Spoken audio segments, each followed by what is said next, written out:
키코 잘못된 설명 8번 선도거래와의 연결고리 이렇게 제목을 붙였습니다.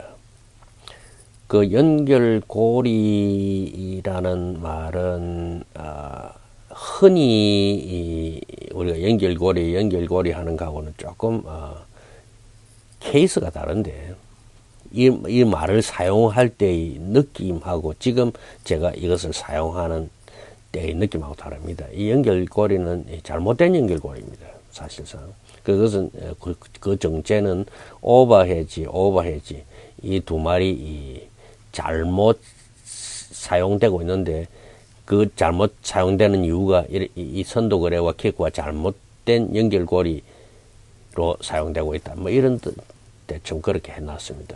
좀 제가 버벅대고 있는데 출전은 키코에 관련한 김현장의 피고의 진술 요지 2013년 10월 15일 67페이지입니다. 67페이지 그 바닥에 그 종이 자체에 보면 68페이지라 되어 있는데 처음부터 헤아리 보면 67페이지입니다. 우선 그 제목을 한번 보죠. 제목에는 단순 선물 환 경험으로 인하여 키코 계약을 쉽게 이해할 수 있어. 이런 것을 아는 사람은 이걸 쉽게 이해한다. 여기 있는 요 말 자체는 막 그럴 수도 있습니다. 이 단술 선물 환 이것을 이해하기 위해서는 대단히 많은 지식이 필요하니까 그것을 뚫고 지나간 사람이면 이것을 이해할 수도 있다. 뭐 그럴 수도 있겠죠. 그런데 키코라는 사건에 관한 한국 전체의 이 사항에는 좀 해당되지 않습니다. 하지만 이론적으로 딱 단순 선물 환 경험이 있으면 키코 계약을 쉽게 이해할 수 있다. 이 말 자체는 이론적으로 맞습니다. 맞다고 할 수 있습니다. 그런데 여기 보면 통화선도 거래라는 말이 나오는데 통화선도 거래는 단순 선물 환과는 아주 다른 것이고 이 선도 거래의 경험은 그냥 해외 송금 한번 해본 정도의 경험만 있으면 쉽게 이거는 이해를 할 수 있습니다. 그 통화선도 거래가 무엇인지에 대해서는 제가 여기에 키코 잘못된 설명 6 선도 계약 이래가지고 충분한 설명을 해두었습니다. 환하게 그림을 그려 설명했으니까 요건 알아두면 좋을 것입니다. 그러면 벌써 여기서 선물 환 경험하고 통화선도 거래하고 연결이 안 되죠. 여기서 벌써 연결이 끊어집니다. 그럼 이게 무슨 이야기를 하고 있는지 한번 봅시다. 여기는 이 빨간 숫자만큼 많은 문제가 있는데 그건 이제 나중에 뜯어보기라고 전체적으로 뭐냐면 임원택 팀장님은 선도 거래 계약이 있으니까 그리고 선도 거래와 키코의 차이는 딱 세 가지가 있으니까 그 세 가지 그거야 뭐 이해하기 어렵지 않다 이런 이야기인데 그 세 가지는 뭐냐면 첫째 일정 환율 이하로 하락할 경우에 환해지 효과를 일정한 금액에 제한하고 이래 나왔습니다. 레버리지 조건을 부과하고 이래 나왔습니다.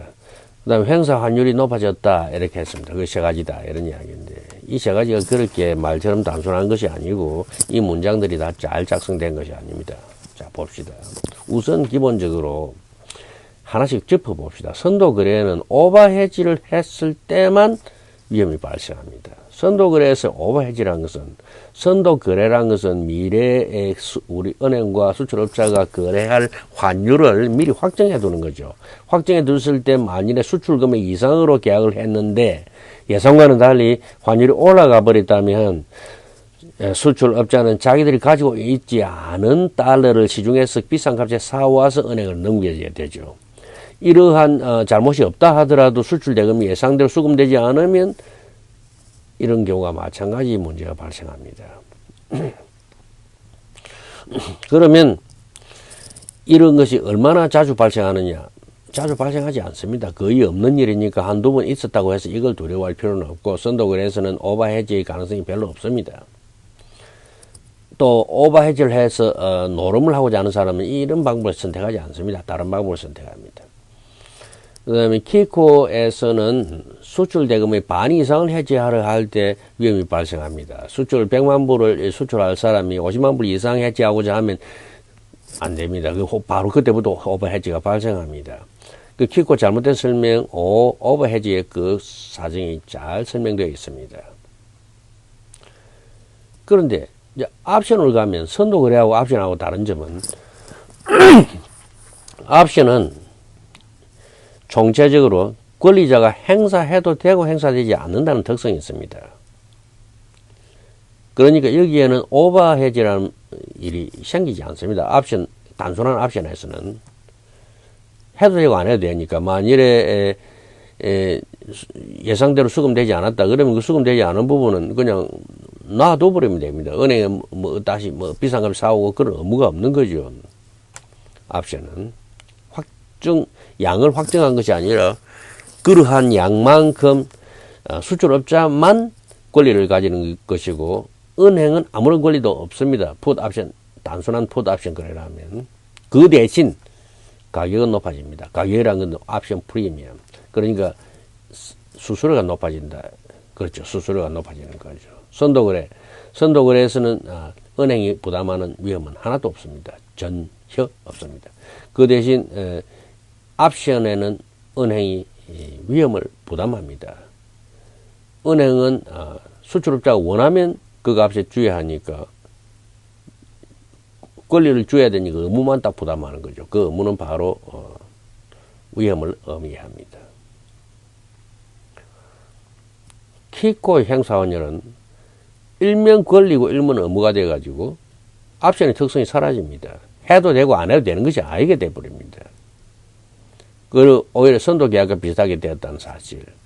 이것이 지금 표현이 전혀 안 되어 있잖아요. 그러니까 1, 2, 3, 4, 요 ABCD는 표현이 안 된 부분을 이렇게 이야기한 겁니다.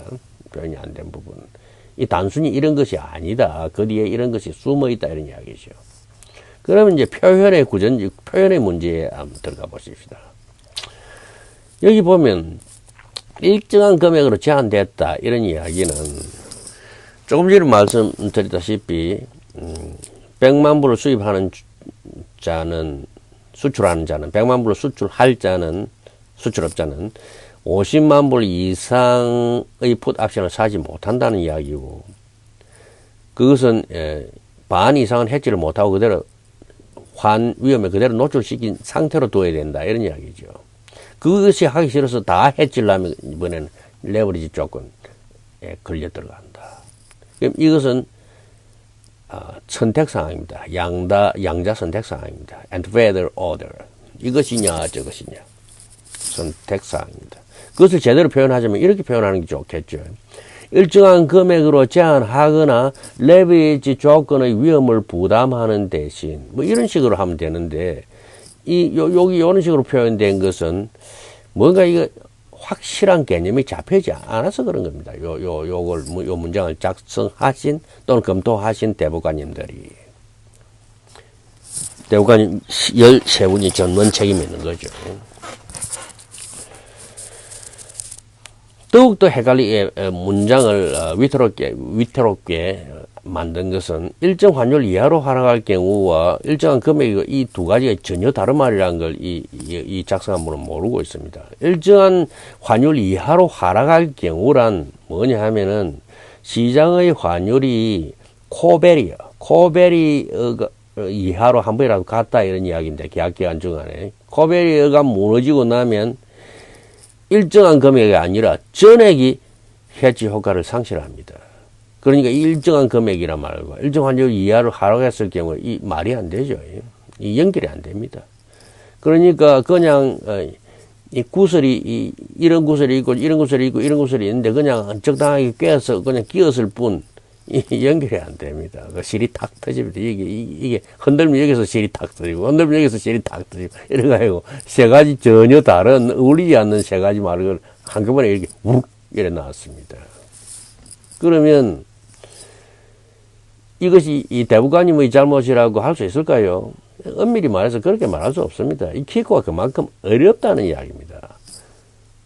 키코가 대법관님들도 13분이라는데 그렇게 공부를 많이 하신 대법관님들이 13분이 있어. 요까지 몇 자, 100자도 안 되는 요걸 말이 되게 설명을 못 했는데 그 키코가 그만큼 어려운 건데, 단순 선도거래 이거 경험이 있다고, 이게 기업체의 판사도 아닌 기업체의 어떤 팀장, 이분이 뭐 어떻게 할 수 있겠습니까? 안 되죠. 말이 안 되는 겁니다. 그 대신, 그리고 행사 환율을 높였다. 행사 환율을 높였다. 이 말은, 있는데, 행사 환율을 높였다. 이 말은, 이 사실은, 행사 환율을 높였다. 행사 환율을 높인 것은, 두 개의 행사 가격 중 높아진 건 풋옵션밖에 없습니다. 그래서, 그걸 인더마니 구조로 하는데, 그 키코 제작 과정이라는 다른 동영상에 잘 설명이 되어 있습니다. 이것이 죄악의 시작입니다. 제작자의 죄악의 시작입니다. 이거 모르면 키코의 비밀을 파헤칠 수 없습니다. 그럼 요걸 이제 대법관님들이 지금 공부를 하지 않으시면 다음 재판에서 또 이 비슷한 이상한 이런 걸 해가지고 장문 실력을 의심받게 되는 거죠. 장문 실력이 다 뛰어난 분들인데 이게 얼마나 창피한 일입니까? 그리고 지금 옵션의 모든 장점을 살려서 만들어 놓은 제로 코스트 실린더라는 제품이 있습니다. 그럼 상품이 있는데 그것은 선도거래의 오버헤지 위험까지 싹 제거해 두고 있습니다. 대신 숨어있는 수수료가 높습니다. 그런데 이걸 가입하는 사람들이 좀 있습니다. 왜냐하면 당장 수수료를 지불하지 않아도 되고 또 그리고 보장받게 되는 어떤 계산을 너무나 쉽게 편안하게 할 수 있기 때문에 명백하고 사용자는 아주 쉽습니다. 이거는 만든 자는 좀 어렵지만은 이거는 말하자면 자동 기어 같은 것입니다. 사용하는 자는 쉽고 만드는 자는 어렵고 그런데 그걸 되게 뒤틀어 가지고 키코를 막 제작해 놨는데 키코 제작 과정에 여기 설명이 다 되어 있습니다. 키코는 만드는 사람은 그렇게 어렵지 않게 난장판을 만들어 놓고 이해하는 사람은 무척 어렵고 이런 이야기입니다.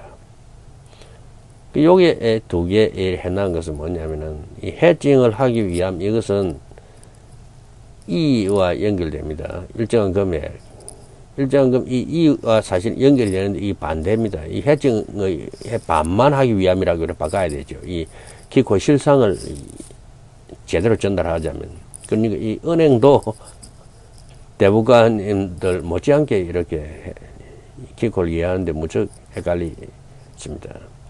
이 해칭을 하지 않은 결과는 이 F하고 연결된 F는 일단 코베리어가 무너지면 아무런 해칭도 하지 않은 결과가 된다. 일정 금액만 해칭 안 한 것이 아니라 아무런 해칭도 안 한 거죠. 그런 뜻입니다. 그러면 우리가 결론을 내릴 수 있죠. 이 말은 어불성설이다. 이 말이 안 된다. 그러니까 이 말이 안 되는 것을 말이 되는 것으로 생각하고 내린 오버헤지 이 이론도 말이 안 된다. 그렇게 결론을 내릴 수 있겠습니다.